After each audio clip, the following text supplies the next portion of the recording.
안녕하세요. 소개받은 역사문화연구원에서 근무하고 있는 장울경입니다. 저는 독립운동 전공자입니다. 그리고 연구원에서 독립운동 관련돼서 대중화나 연구사업하고 독립운동가 발굴하는 일을 20년 동안 하고 있습니다.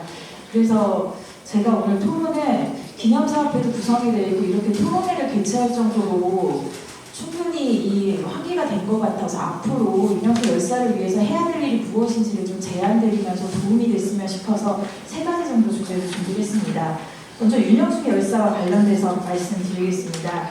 현재 국가보훈부에서는 그 독립운동가로 포상되신 분들을 인터넷으로 서비스를 하고 그분들의 행적을 다 확인할 수 있게 되어 있습니다. 지금 35쪽 밑에 있는 부분이 윤영수 열사에 대한 국가보훈부에서 내걸어놓은 설명입니다. 여기서 잘 보시면 윤영숙이 전라남도 광주 출신으로 기재가 되어 있습니다.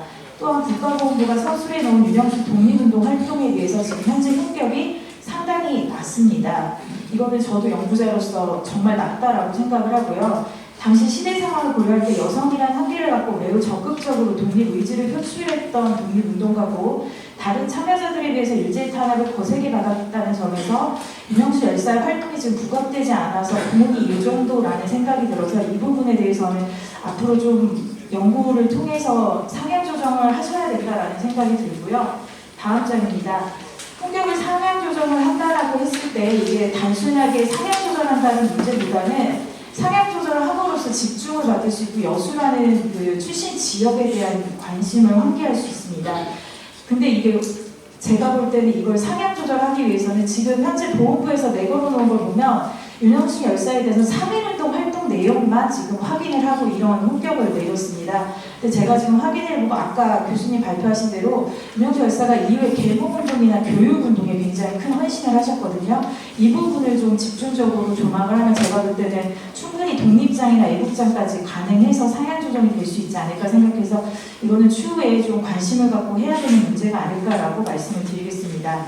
다음으로 현재 윤영숙 열사라는 주제로 관련된 그 전공자들의 연구 논문은 딱 한 편 있습니다. 윤영수 열사 관련 자료 검토 및 생애와 활동 재조명이라는 논문 한 편이 전부인데요.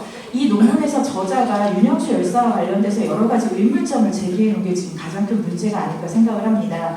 이 저자가 얘기해 놓은 걸 제가 논문을 훑어봤는데요. 일단 윤영수 열사의 출생 시기가 좀 헷갈리고요. 그 다음에 성명도 지금 3가지로 확인이 됩니다. 그리고 성서학원 보통 과정을 수학했다라는 점도 근거 자료가 빈약한 상황이고요. 수피아 여부 제약한 것도 학적부가 확인이 되지 않습니다. 그리고 만세운동 참여도 어딘가에서 치료를 했다라는 전언은 있는데 치료 기록이 확인이 안 돼서 보훈부에서는 이 부분에 좀 의문점을 갖고 있고요. 부상치료 및 투옥에 대해서도 근거 자료가 빈약합니다. 또한 마르다 신학에 수학했다는 것도 근거 자료가 없고요. 전주 및 고창에 체류한 것 역시 근거 자료가 빈약하다라고 연구자가 얘기를 해놨습니다.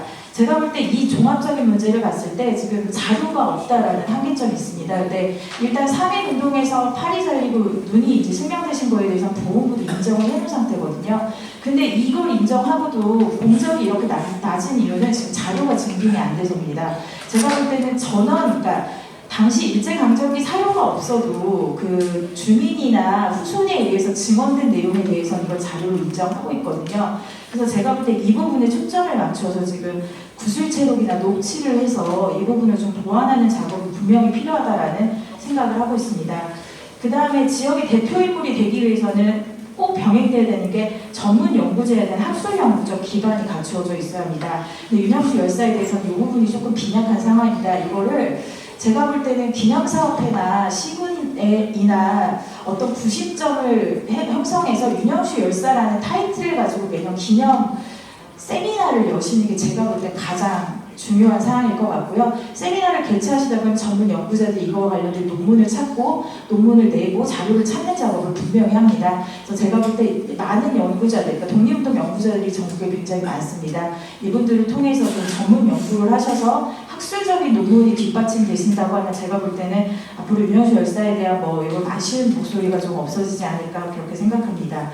두 번째로 제가 드리고 싶은 말씀은 지속적인 독립운동가 발굴 노력을 해야 된다는 말씀을 드리고 싶습니다. 지금은 윤영수 열사 기념사업회인데 지금 여수에서 제가 어디에 전화냐면요. 36쪽 마지막 단락입니다.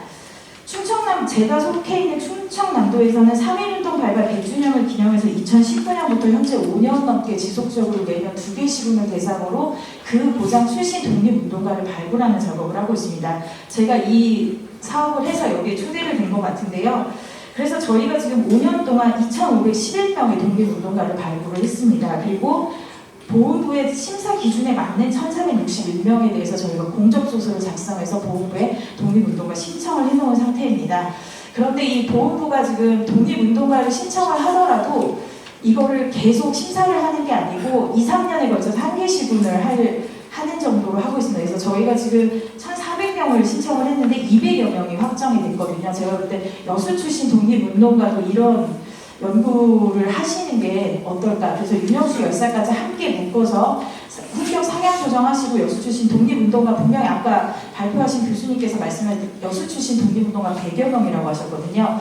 그런데 지금 여수 출신으로 독립운동이 인정받아서 훈격을 받으신 분이 48명으로 확인됩니다. 이 48명 중에 윤영수 열사와 함께 여성 독립운동가 1명 더 있어 딱 2분 계시거든요.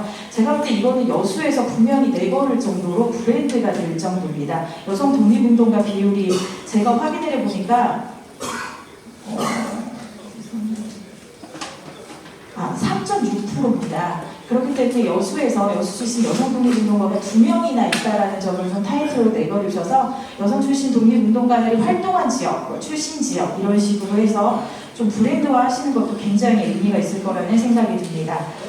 그리고 세 번째로 독립운동가 발굴에 따른 서원 신청의 필요성에 대해서 좀 언급을 해놨는데요. 솔직히 말하면 독립운동을 했으면 독립운동가들이 그걸 꼭 서원받을 필요가 있냐라고 말씀하시는 분도 굉장히 많으세요.